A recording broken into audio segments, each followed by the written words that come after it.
잠언 10장 1절을 보면 이렇게 시작합니다. 솔로몬의 잠언이라. 마치 잠언을 이제 시작하는 것처럼 말씀하면서 10장을 시작하는데 첫 마디가 지혜로운 아들은 아비를 기쁘게 하거니와 미련한 아들은 어미의 근심이니라. 그렇게 말씀을 합니다. 이 지혜로운 아들과 미련한 아들은 어떻게 다를까?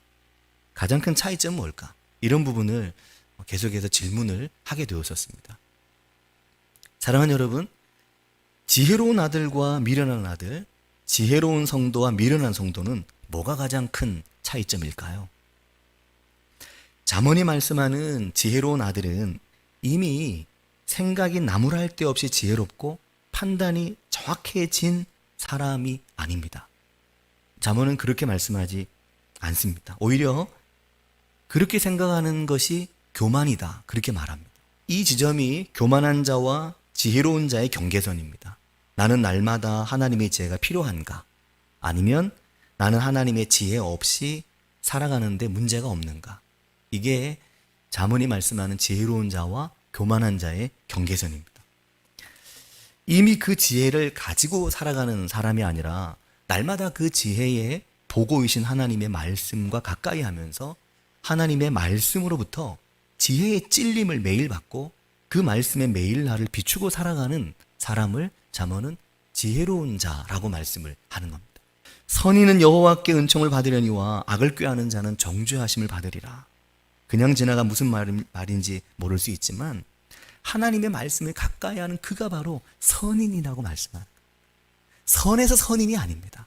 하나님의 말씀 안에 그 지혜 안에 있기 때문에 그가 선인인 것이지 자기 지혜로 자기 선으로 선인이 아닙니다. 그렇게 이해하는 순간 잠언을 이해하기가 어려워집니다. 사랑하는 여러분, 이게 중요한 부분입니다.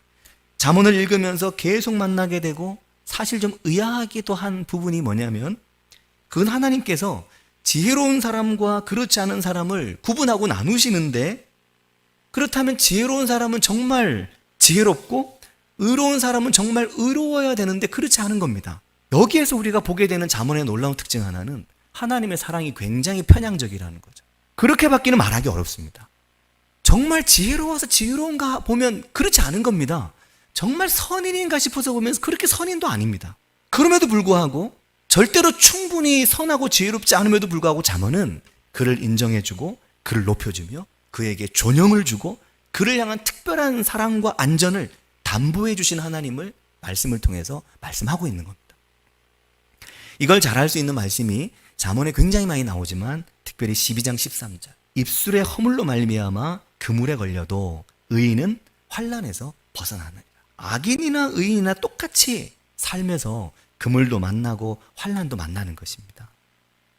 그런데 똑같이 어려움을 당하고 똑같이 고난을 겪을 수 있는데 어떤 사람은 입술의 허물로 말미암아 그물에 걸려 고난을 겪게 되는데 어떤 사람은 환난에서 벗어나는 하나님의 도우심과 구원을 얻게 된다는 것입니다. 이게 너무 신기하지 않습니까? 사람이 누구나 다 흔들리며 살아갑니다. 누구나 다 죄인이죠.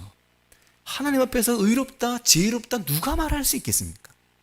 다 똑같습니다. 비슷비슷합니다. 누구나 다 죄 가운데 살아갑니다. 누가 완전히 지혜롭고 누가 완전히 의롭겠습니까?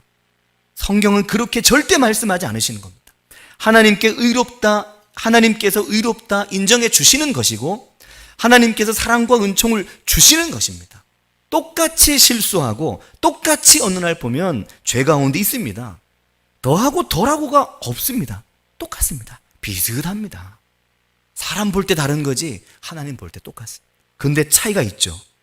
지혜로운 사람은 더욱 하나님의 말씀을 향해서 가까이 나아가면서 말씀의 훈계와 잠언과 같은 말씀의 권고를 받아들이고 그 말씀에서 책망도 듣고 그 말씀에서 찔림도 받고 그 말씀에서 회복과 가르침도 받으면서 살아가는 것. 이게 바로 십자가에서 드러나는 하나님의 사랑입니다.